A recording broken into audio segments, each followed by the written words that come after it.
Raccoons, foxes, meerkats in South Korea clamps down on controversial animal cafes.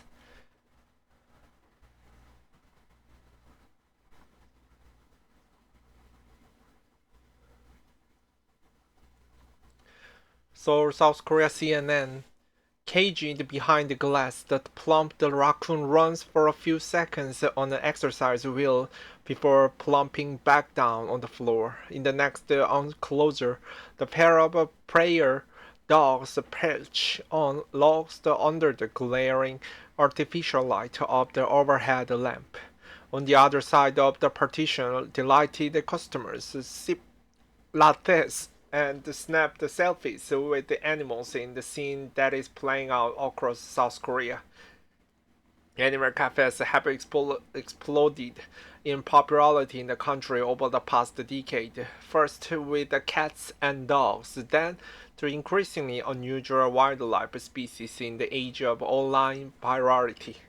In this cafe alone, in Seoul's trendy university district Hongdae, there are more than 40 species, including por- porcupines, snakes, foxes, and parrots, according to the sign on the door advertising it as the unique date spot. A staff member feeding an albino raccoon at the Animal Cafe in Seoul, South Korea on April 2nd, 2020. But the cafes have also sparked controversy with the animal welfare advocates long pushing for tighter restrictions or even an outright ban on such businesses. The growing pushback prompted the South Korean government to clamp down with a set of new laws that went into effect on December, effectively prohibiting cafes from displaying live wild animals unless they are registered as zoo or aquariums. Experts say while it's a positive step, more needs to be done, given the law's narrow scope and the opposition from business owners who argue their livelihoods are at risk. Since everything has to do with the money, I think the effect of the law will be very minimal, said Jang Ji-duk, general manager of the Department of Geological Management at the National Institute of Ecology, which advised the government on the restoration. However, the law's instruction still means that the things are gradually getting better. Rise of the Animal Cafe. Since the world's first cat cafe opened in Taiwan in 1998, the great craze has spread internationally, with many cafes opening across South Korea in the early 2010s. At the typical animal cafe, customers can enjoy drinks or food while petting or feeding the furry resident, an especially noble concept in urban centers where opportunities to interact with non-domesticated animals are few. But the animals on display in Korea quickly expanded beyond your typical house cat. One cafe in Hongdae, for example, draws in visitors with its fluffy sheep and sheep-themed interior. Seoul resident Kang E-so said she recently visited the sheep cafe, having heard about it for years. She described the visit as the way to gain peace of mind after spending long, frustrating days behind the computer at work. When you see the innocence of the animals, doesn't the anger in your heart melt away? She said. The sheep seems at ease, and so did I. A woman takes a selfie with the sheep at a cafe in Seoul, South Korea on February 17, 2015.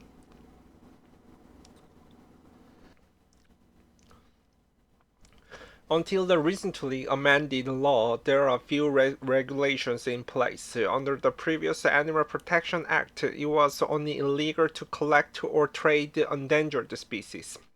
That meant wild animals like raccoons, livestock such as sheep and other animals seen as novelties were fair game for fat cafes, which are further shielded by their official business registration as restaurants or rest areas. And with surging demand, big profits beckoned. Owners who run regular cafes, restaurants, and other stalls but are having difficulty operating them because they are not making sales. Try switching to the fat cafe, which is popular these days. Your profits will make a huge difference. Advise Avon, a Korea-based pet business consulting company on each website. Under its business model, Avon estimates that the dog cafe would cost a minimum of $40,000 to launch and could bring in more than $15,000 a month in net profits. Social media has also played a role. A quick Google search brings up countless travel blogs, YouTube videos, and Instagram posts about Korean Fat Cafe. One Samoyed Dog Cafe in Seoul has more than 81,000 Instagram followers, and the line for entry often stretches out the door. What the critics say: as Animal Cafe proliferated, criticism followed. Local media reports have pointed to the animals' small, cramped living spaces, the stress caused by constant touching and handling by visitors, health problems from full diet, with visitors often given treat to feed the animals, and other gaps in care such as insufficient enrichment or grooming. Many businesses do have rules such as banning customers from picking up certain animals or not allowing children below the certain age to enter. Kang said the sheep cafe she visited had ruled to prevent customers from startling the sheep. There was also sink for customers to wash their hands before and after petting the animals. She says she only stroked the sheep very carefully a few times, afraid further handling would make them uncomfortable, and spent the rest of the visit watching from the distance as they ate, chewed their cud, and rested among themselves. When you hear the term animal cafe, you may have preconceptions about animal abuse, but after learning about this cafe, I thought it was a really good system, she said. The sheep looked very healthy and did not appear anxious. A group of wallabies eat at the animal cafe in Seoul, South Korea on March 31st, 2020. But not all cafes have these systems in place, and the risk may be higher depending on the animal species, experts say.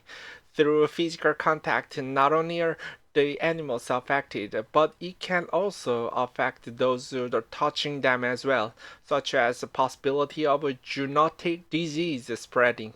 Despite this, visitors and trainees continue to touch them for the sake of having the full experience, said Zhang from the National Institute of Ecology. The same goes for feeding the animals, he said, adding many indoor zoos and cafes close on Mondays, because that is when all animals get sick from eating the food given by visitors. Changing laws.